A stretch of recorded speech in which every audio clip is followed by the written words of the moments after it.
Please be aware that this episode contains references to feeling suicidal, so it may be triggering to some listeners. And also, I do apologise for the audio changing halfway through the episode. I had to switch from headphones to mic, so sorry about that. Hello and welcome back to another episode of Us Anxious Folk. My name is Lauren, I am your host, and I do want to apologise because I do sound a little bit scratchy. I was trying to wait until I felt a bit better to record the next episode, but this cold just ain't going anywhere. It's been a week and I still sound like nasally, so I'm sorry, but this is what we're dealing with today.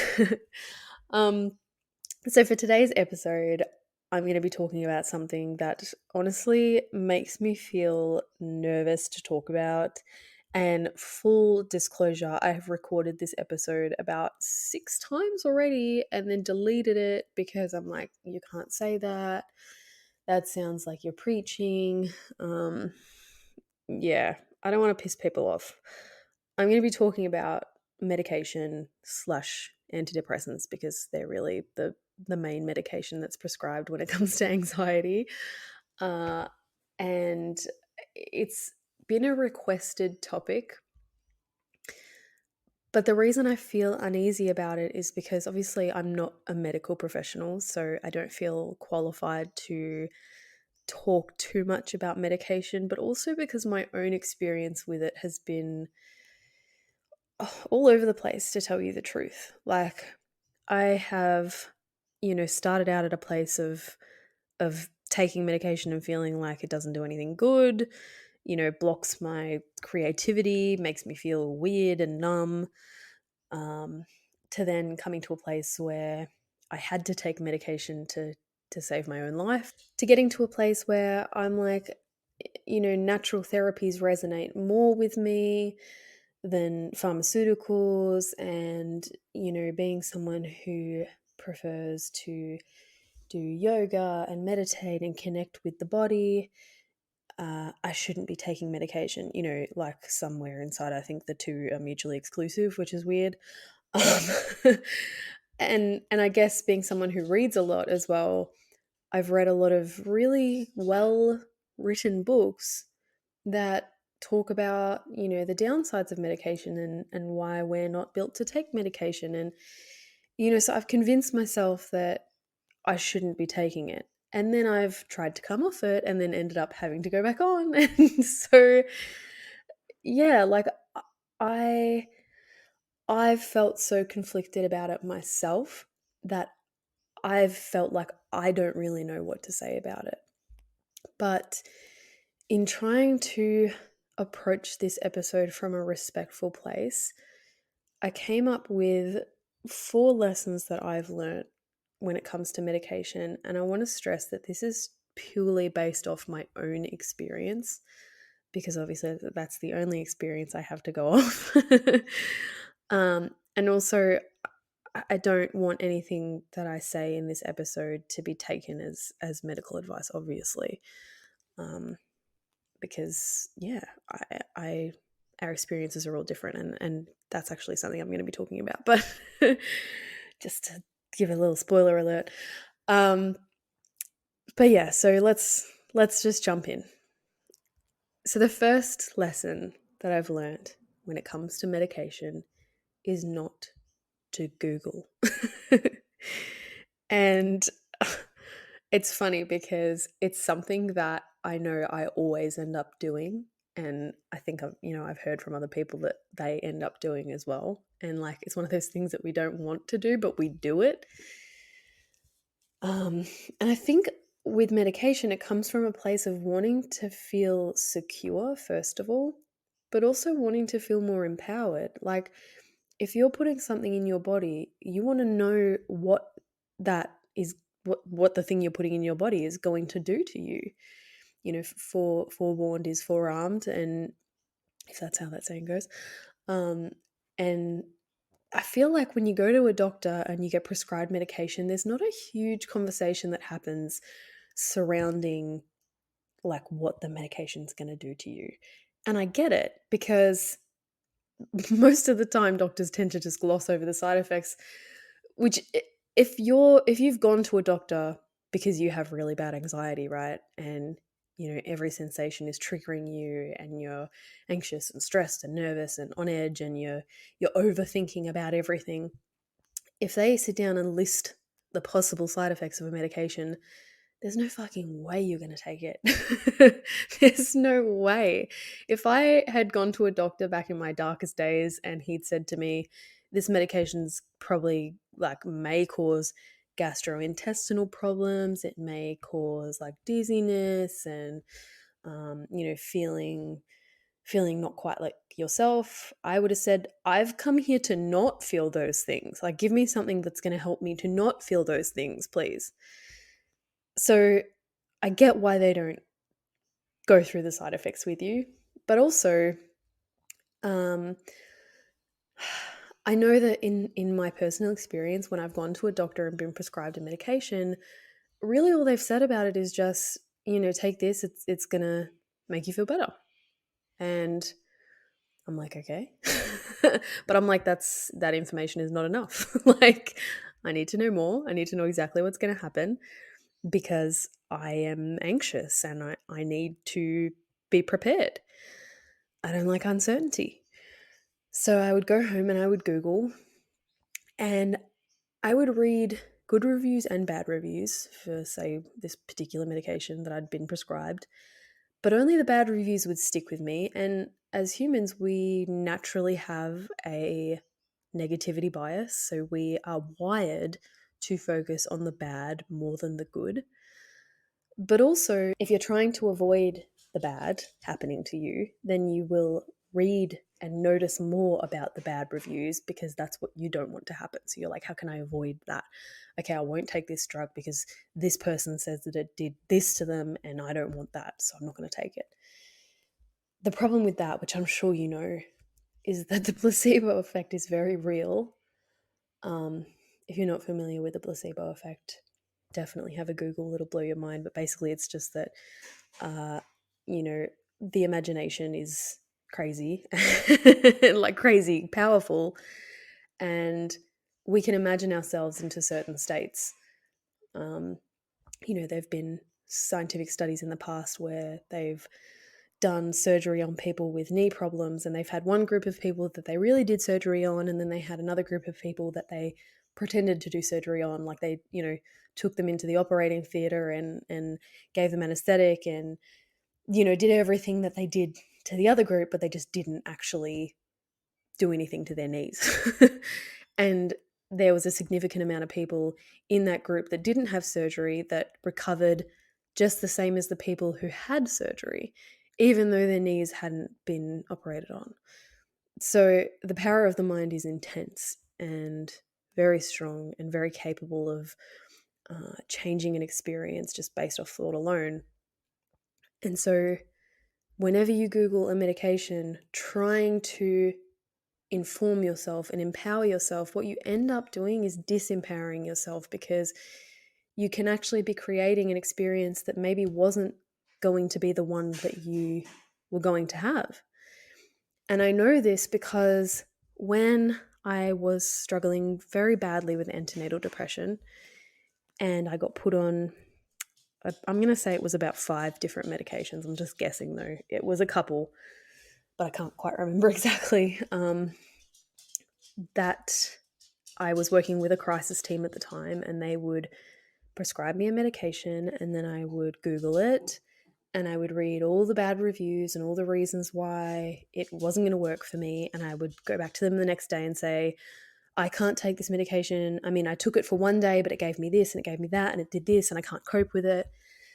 And then they would say, okay, we'll try another medication. And I'd try that one and I'd do the same thing. I would Google it and convince myself that it was, burning my stomach and making me fat and like just all of these crazy side effects that couldn't have happened in the space of 8 hours. And we would just keep trying medications, and I would keep doing that. And actually, the medication that I ended up staying on, which is the medication I'm still on to this day, I read all these bad reviews for it. And I told them, I'm not taking that medication either. It's doing this to me, it's doing that to me. And the crisis team turned around and said to me, "You are just going to have to suck it up."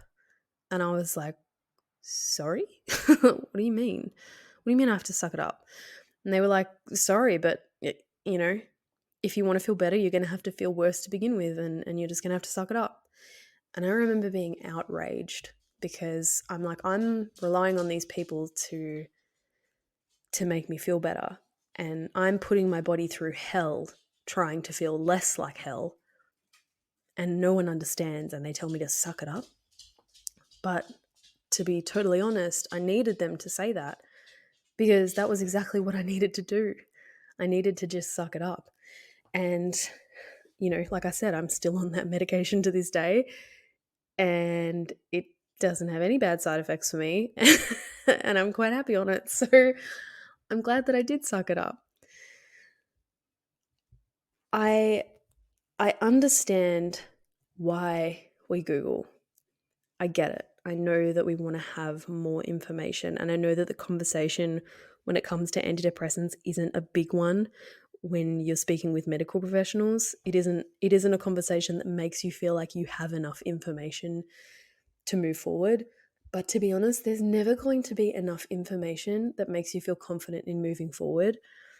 Sometimes you're just going to have to trust that this medication might be the right one. And it almost pains me to say that because I know that I've been in those places where I'm like, do I really have to try another medication? I'm tired of feeling like crap. I'm tired of feeling like a guinea pig. But in the end, that was, like I said, what was best for me. I just had to learn to suck it up. I'm really sorry if you guys can hear Pig walking around. He always chooses my recording times to like get up to mischief. All the other times he's just sleeping. Lesson number 2. Medication is not going to fix you.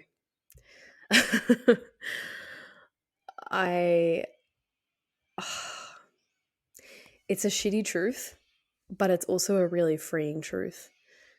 Because I know a lot of the time you are looking for medication to fix you because nothing else has worked. I know that when I sat in the doctor's office and said, I feel like I'm dying, and he prescribed me Lexapro and Seroquel and whatever else, I was like, please give me something that will fix me. Like I'm at my wit's end. I don't know what to do anymore. I don't know how to get my life back. Can you please give me a pill that is going to make all of this fear go away? And medication didn't ever do that. Even when I settled on a medication that I liked, it still didn't do that. It still didn't take the fear away. What it did do for me was it gave me some breathing space.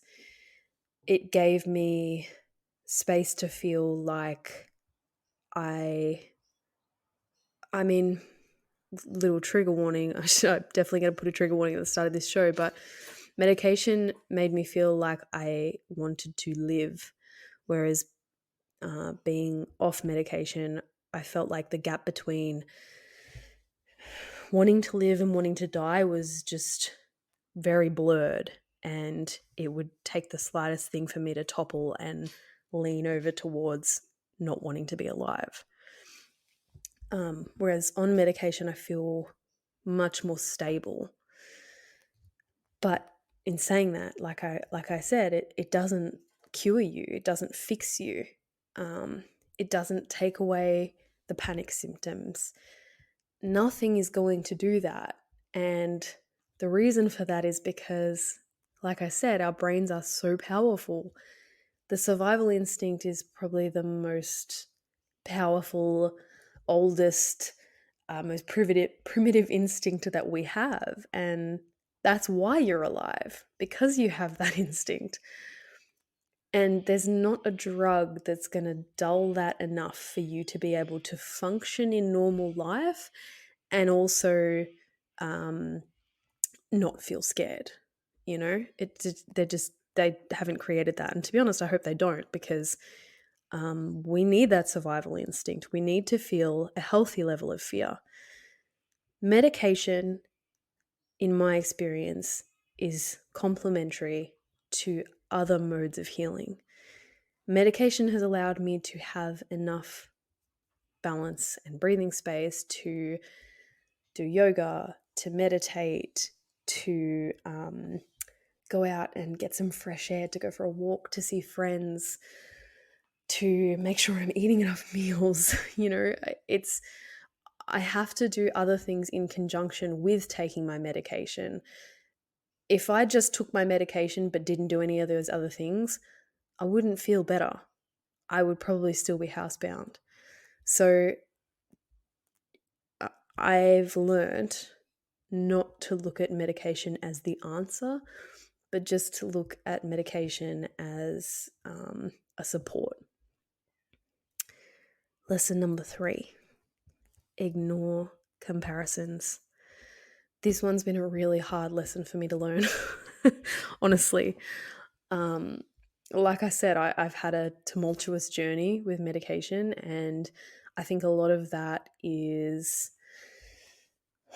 to be fair, a lot of that was from just myself, from feeling like medication blocked my ability to write. I remember the first time I took Lexapro when I was in my teenage years. I couldn't write, and I still have that journal entry of where I'm like, nothing sounds right. Uh, I'm not happy. I'm not sad. I just feel blank. This is weird. My dog smells a bit. Like, it was just all over the place because it was like I had nothing to access. And writing has always been a way for me to access those emotions. Whether or not I regulate them is a different thing, but it's always been a way for me to access them and express them. And when I was on Lexapro, in the beginning, I couldn't write. And so I've always had this part of my soul, I guess, that felt like I don't want to have to take this. But then I also allowed myself to get twisted by, the wellness industry and by people's stories of like, I took this medication and like I felt like okay, but then, I got off all medications and I started playing guitar every day and I feel fucking great. And like, you don't need medication, and the body isn't built for medication, and medication can cause adverse effects on this and that, and your cousin and your baby and your uncle and your dog. And not to say that those arguments aren't compelling, and I'm sure they have their evidence and their facts and things that back them up, but I need to ignore those comparisons because they weren't healthy for me, because I would work myself into this state of thinking that in order to be a better human, I had to not be on medication. In order to be a successful human, I had to not be on medication. In order to be normal and natural and healthy and aligned and connected and fully embodied, I had to not be on medication. And the reality for me has been that I am able to connect to myself better when I am on medication. I'm able to feel more. I'm able to do more. I'm able to live more, which is everything. And so when somebody tells me about, coming off medication and how great they feel, I'm so happy for them. I really am. But I don't let that color my own experience. Just like I would hope that my experience doesn't color theirs. Just like I hope that they don't feel that they have to go back on medication because I am. That sounded crazy when I said it. But yeah, humans are all nuanced and unique, and what works for one isn't going to work for the other. And it kind of reminds me of the whole diet industry, and I mean, that's a fucking shit show in itself. But for example, my mum eats keto and she loves it and it works well for her and she's happy. And I love carbs and I'm okay with that. Someone will try this new way of eating and say how much it changed their life, and then someone else will be like, I can't imagine eating that way. And what works for one doesn't work for the other necessarily. There is no one size fits all approach. And I know we all desperately want there to be, especially when it comes to medication. We want there to be a pill that's everyone can take in and it can fix everyone. If you're having a hard time, you take this pill, it fixes you. And then when you stop having a hard time, you stop taking it and everything's great. Ideally, but it isn't like that. Your experience is the only one that matters. And I think that's so important to remember. And it's so important for me to remember whenever I find myself thinking, maybe I should come off my medication and then I'd be better in some way. I have to say, you are happy just where you are. Like, you are a perfect example of a human being exactly where you are. And that's great. Like, don't try and make your experience like somebody else's. The other lesson that I learned is to not be afraid to advocate for yourself, but conversely have a team of people that you trust to tell you when to reel it in. And basically I just mean, it is important to have a voice and it's important to speak out and it's important to,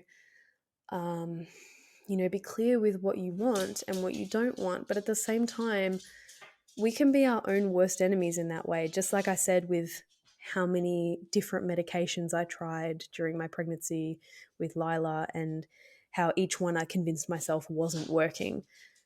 I needed someone to tell me to suck it up, because otherwise I was just going to keep going down that route of just like trying one, hating it, trying one, hating it, trying one, hating it, and talking myself out of it before I'd even given it a chance. You need to have someone that you trust that will tell you that what you're actually doing is sabotaging yourself, and someone who's going to hold your hand and be with you and let you complain, but also tell you just to shut the fuck up and put up with it for a bit. Because like, as harsh as that sounds, that was ultimately the best thing for me, was just to put up with it for a bit. The last lesson that I've learned when it comes to medication and antidepressants specifically is that we all deserve to feel balanced and happy. We all deserve to feel like we belong. And whatever helps you to find that feeling is worthwhile.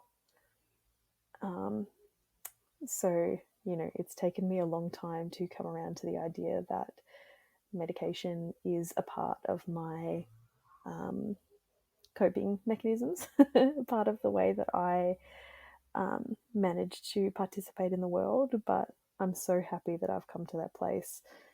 And I just want you to know that if you are out there and you're struggling with the idea of taking medication or having to take medication, or if you think that you don't want to take medication anymore and you find that you are better off without it, whatever your situation is when it comes to medication, just know that, like I said, whatever enables you to feel like you can take up space in the world, you deserve to feel that way. So don't let anyone else tell you what you know you need. Anyway, I hope I didn't step on any toes with that episode. As always, you can get in touch with me via email if you have any comments about the show, or you can go on to the YouTube version and comment there, or just message me on Instagram. I hope you're all having a lovely day and take care.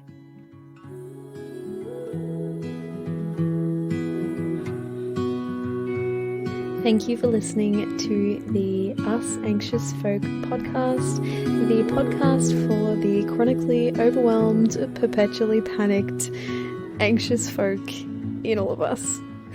If you would like to find more about me, you can find me on YouTube at Lauren Rose or on Instagram at Lauren_R_Rose.